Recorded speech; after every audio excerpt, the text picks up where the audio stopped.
But as luck would have it, I'm joined in the Everything's Fine Probably shed by one of the most entertaining humans I've ever been stuck in a shed with. It's comedian, author, broadcaster, adventurer, and a man who voluntarily crossed the English Channel. It's comedian, author, broadcaster, adventurer, and a man who voluntarily crossed the English Channel in a bathtub because apparently normal hobbies weren't available. It's Tim Fitzhyam. Tim, welcome to Everything's Fine Probably. Hello, thanks for having me in this shed. Thank you. It's very exciting, this, isn't it? Are you generally excited by sheds? Well, I've never been in your shed before, and I've never been I've never been in a shed like this. This is brilliant. Tim, let's find out a bit about you. Right. I mean, you are a man, for the uninitiated, you are a man who holds how many world records? Some world maritime records, yeah. Some world maritime Yes. records. It's three. Yeah. Excellent. What are they? Well, they're all ridiculous. So the one of them is the longest distance travelled in a boat entirely made out of paper. And that was a maritime record set in 1619 when a man went 40 miles down the River Thames in a paper boat. And I set out to break that record to raise some money for a charity called Comic Relief. And I got my paper boat and I started gluing it together. You know how when you were little and you blew up a balloon and then you cover the balloon in paper and then you burst the balloon and you've still got a papier-mâché balloon? Yep. That is basically what I did, but on a much bigger scale with a kind of kayak-shaped balloon to create the paper boat to get it down the river. This may seem a strange question. There's probably better questions, but where do you get a kayak-shaped balloon from? Well, brilliantly, I managed to find a boat maker who was not afraid to have a crack at this. And it is quite weird, isn't it? Because you have these brilliant, or I think I have these brilliant ideas, and then I go, I'm going to do this. This is amazing. Then you've got to get people to believe in the ideas. You've got to get people to buy into it. And then in this case, you had to get a boat maker who was quite prepared to put his boat making kind of professional reputation on the line to make a paper boat. And so I did manage to find such an individual called Malcolm, and he brilliantly had this kayak shaped thing that he didn't mind me using to try and papier-mâché something, which was brilliant of him. And actually it was quite good because he had this thing in a shed that he bought as a boat maker. It was a kayak mold, and it actually came from World War II. Okay. And so he said, well, I'm never going to use this again because obviously kayak manufacturing has moved on and they've got way quicker and way slicker and way better. But this is a good, solid World War II kayak shaped, mold. Why don't you have a go at that? How badly wrong can it possibly go? And so that was the attitude that I needed, really. That's exactly what I wanted. And that's what I cracked on with my paper boat. And it went how far down the Thames? So the record was 40 miles down the Thames, and I made it 160 miles. Yeah, fantastic. That feels like a record. It's going to be a while till anybody. Yeah, well, takes on. It's a tricky one because the further you go, the more the boat is disintegrating. So that's the kind of that's the test, really, isn't it? That's the challenge. So you're trying to desperately hope the boat will hold together. And the problem that we didn't work out is that in between the layers of paper, when you're putting the papier-mâché together, there's obviously tiny weeny air pockets. But as you're kayaking along, your body heats up the air in the air pockets, and so then it starts delaminating. So the further you go, the more the boat is just delaminating away. So the more it's basically disintegrating, and the further you go along the river. And so by the time I got to 160, it really was sinking. So there's no two ways about that.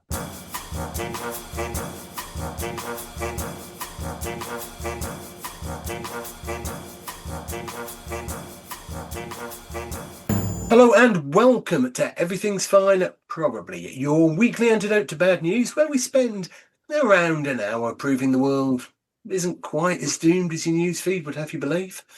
I'm Jim, as always. I'm joined by Stuart and Gemma, and every week we go looking for reasons to be optimistic, because while bad news travels at the speed of Wi-Fi, good news usually forgets where it left its keys. So to help us do that, we're joined by comedian, musician, writer, broadcaster, and celebrity mastermind winner. It's Mitch Benn. Thank you. Probably the proudest entry on my resume is the celebrity mastermind winner. I revised for that harder than I revised my A-level stuff. Well, it paid off. It was something like the fourth or fifth time they'd asked me to be on. On every previous occasion, they'd bin me at the last minute, because what has obviously happened is the genuinely famous person who couldn't make his bloody mind up, but he went, okay then. So it's just like, oh, good, thank Christ for that. We don't need Mitch Ben. And so the year I finally got on, I thought, right, there's no bloody way I'm losing this. So, I worked very hard for that. And what a great specialist subject to spend your time revising. Peter Cook. It was Peter Cook, yes. I went for Peter Cook. I did. It was a fairly obvious choice in many respects. I'm sure it took a lot of people quite by surprise, because it's not one of my more publicly well-known obsessions. People do know about my obsessions. I have several obsessions, and they're generally quite public-facing as obsessions go. And quite a few that aren't, but less said about that, the better. But no, I'm a bit of a student of that whole era, but he was also the only person I could think of I'd read two different biographies of. Because the thing, what you really read for someone like Mastermind is, what is it I know pretty much everything that there is to be known about, And obviously people know that I have various obsessions, people know that I'm a big Doctor Who fan. I know quite a lot about Doctor Who, but you put me in a room with Toby Haydock, and I've never bloody heard of Doctor Who, same kind of thing. It's like, there are the people who know way more about all those things than I do. But I was thinking, I've probably exhausted all their potential avenues of research as well. Because you think, if I've read both these books, that's probably all they've got to go with anyway. But what's interesting, of course, is you're allowed to tell people that you're doing it, but you are not allowed to tell people what your subject is. Because, of course, the minute you do that, all your mates on social media will start running questions at you. And then the question compilers can't use any of that. Because now they know whether or not you know the answer to those. You see what I mean? So it's like you can't tell them what your subject is, tell them what your subject is until it goes on. But I've got a few funny stories about that, but I'm eating into valuable podcasting time. So if they come up organically in the course of conversation, we can bring them up again. Fair enough. Well, Mitch, we will almost certainly talk about Doctor Who, because like you, I'm a big Doctor Who obsessive as well. Yeah.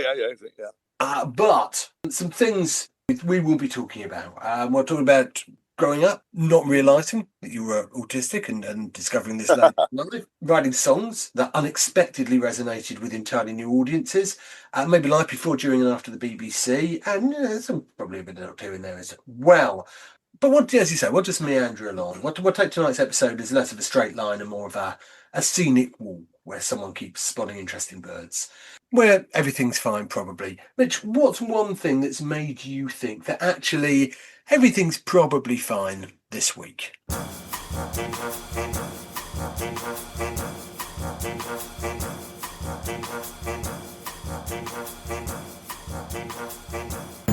We are joined by Steph Davies from Laughology, a unique ethical training and consultancy organisation built around the psychology of humour, laughter and happiness. Welcome to the pod. Thanks for coming along, giving up some time for us tonight. How are you? Very welcome. Yeah, I'm good. It's Tuesday. I just got reminded it was Tuesday. I thought it was Wednesday. When you have that moment of, I've added another day onto my week. But no, it's all good. It's a good week so far. It's a hideous thing. I that. spend a chunk of my time running my teenage daughter around, and last night she had unexpectedly did the thing she normally does on a Thursday on a Monday. So that meant that last night felt like Thursday night, and you don't want that on a Monday. Steph, you're going to explain this much better than I will, so I'll leave you to talk about it. Laughology, for the uninitiated, what is it, and how did it all come about? Well, I'll start from the beginning, which is my kind of journey. So I didn't do very well at school. So I was suspended twice, expelled once, which is quite a high bar in Liverpool, where I'm from. You have to work really hard to do that. So, I exceed expectations for being the naughty one. Back when I was at school years ago, dyslexia and ADHD weren't a thing. So I was just lazy and naughty. And it followed me around school a little bit.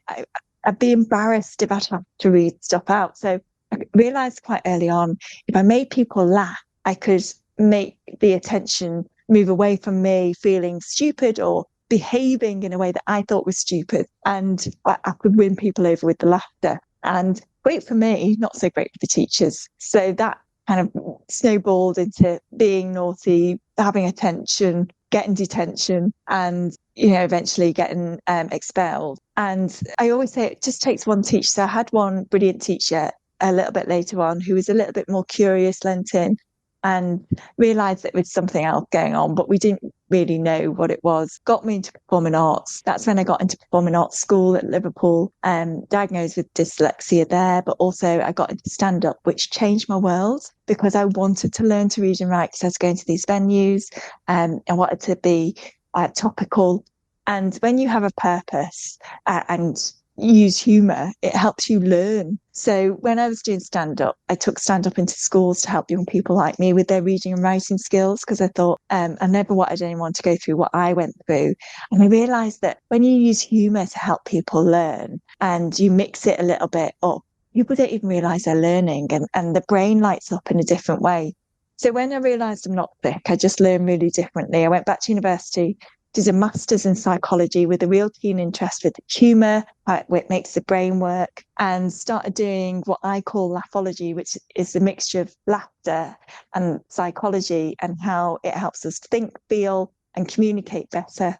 And the business of laughology is we work in the corporate world, we work in schools, and we do everything from a big change program where we help organisations think about how they bring their people along with complex change issues, right through to working in schools, running inset days, all with a special ingredient around it of laughter, how we help people to learn differently and engage and think differently through laughter.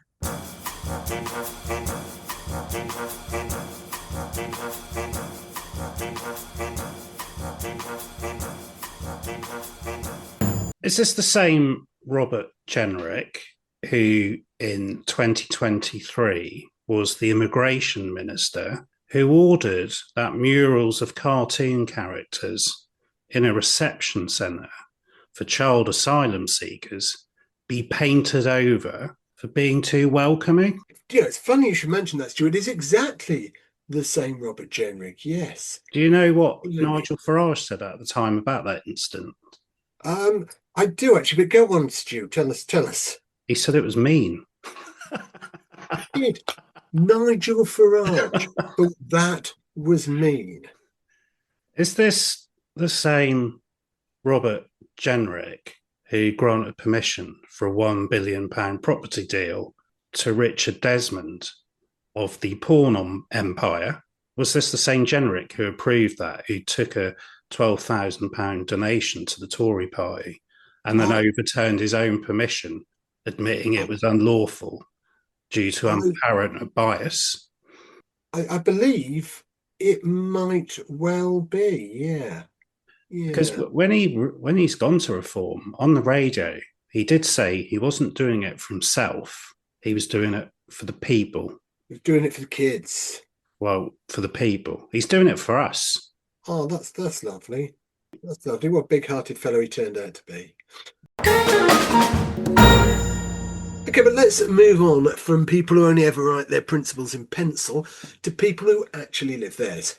Regular listeners will be used to the fact that we like to talk about rugby and that we especially like to talk about our beloved Harlequins Rugby Club. So this week's episode is about Quins Pride, the LGBTQ plus supporters group connected to Harlequins. It's about community, visibility, and this radical idea that you should be allowed to enjoy sport without pretending to be someone else. And crucially, it's about rugby proving that it can move into the 21st century without bursting into flames. So we're joined by Emily Hamilton, the co-chair of Quins Pride. Emily, welcome to Everything's Fine, probably. Thank you very much for joining us. Yeah, it's a real pleasure. Thanks for having me. Oh, not at all. Not been the greatest season so far. That's one way of putting it. I think it's fair to say, but a good couple of weekends. We have picked up the pace a little bit, which is nice for a whole load of reasons, isn't it? Yeah, it's nice to see them playing well. It's nice to see some of the comment sections calm down a little bit on the old socials. So that's been quite nice. So I got into rugby when I was really young. So I was about 6 when I got into rugby.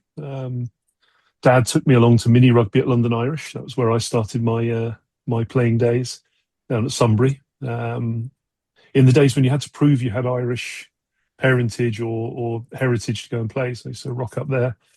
But Harlequins were my local team. They were my local club. I grew up in Hounslow, just over the railway line, and Yeah, so my first match at Harlequins, I think, was 1983. I think I was brought to a match at the Stoop, which wasn't the Stoop we know and love. It was a very different proposition in those days. Previous life, I turned up for a tryout with in the Dick Best era. And I rocked up with a cigarette in my mouth, which apparently wasn't the thing to do. So I didn't really get much further than that in those days where I used to smoke. I was a big fan of Serge Blanco's approach to rugby. Which seemed to involve cigarettes. I was a Gauloise smoker as well because that was my thing in those days.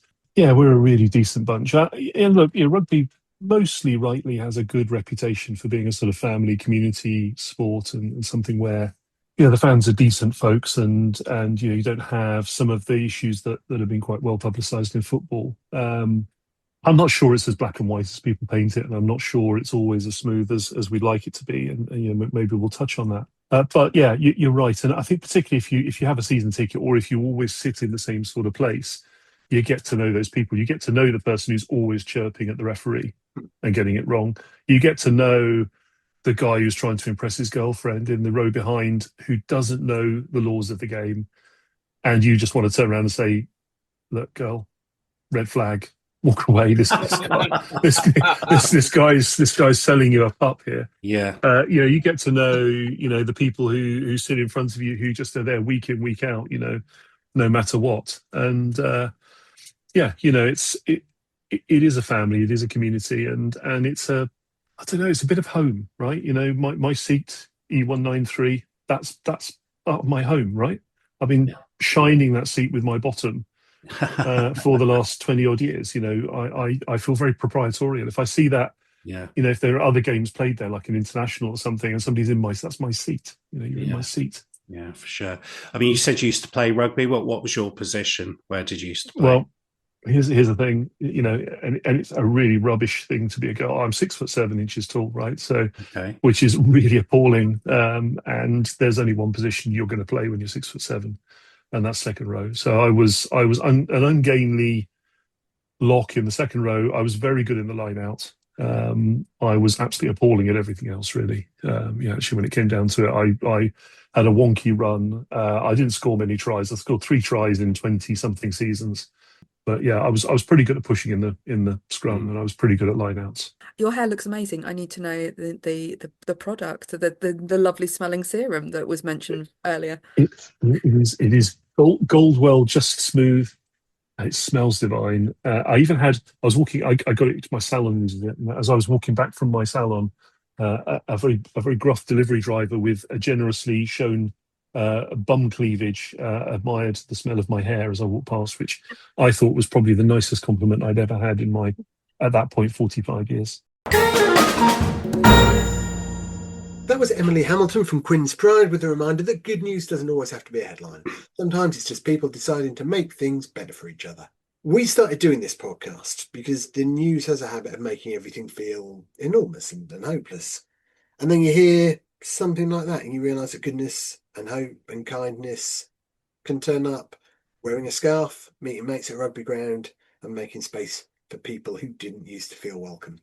Also, it's nice to be reminded that rugby, a sport built entirely around controlled violence and confusing laws, can also be about kindness and community. You don't have to love rugby, and you don't have to support Harlequins to love the idea behind Quinn's Pride. It's just people saying very simply, you belong here. And if more spaces did that, we'd all probably need this podcast a bit less. So if this week's been a lot, just take this as a small win. Something good is happening somewhere. People are looking out for each other and not just for themselves, which must be absolutely baffling to Robert Jenrick. We'll be back again next week, whether you like it or not, with more good news and snarky remarks about politicians. So thanks for listening. Thanks for supporting the podcast. If you can find a minute or two to like, to subscribe, to comment, to share, we'd really appreciate it. I was just waiting for Stu's US stats update because that's where that usually comes in. It does normally jump in just at that point I'm finishing. So that's why I thought I'd pause and I wanted to bring that up, but I sort of restrained myself because, Jim always says, what about the local listeners? I love the local listeners, but hello, Virginia and California. That's all I'm going to say. Okay, good. Thanks, Jim. So until next time, take care of yourselves and each other. And remember that despite what you might hear to the contrary, that everything's fine. Probably.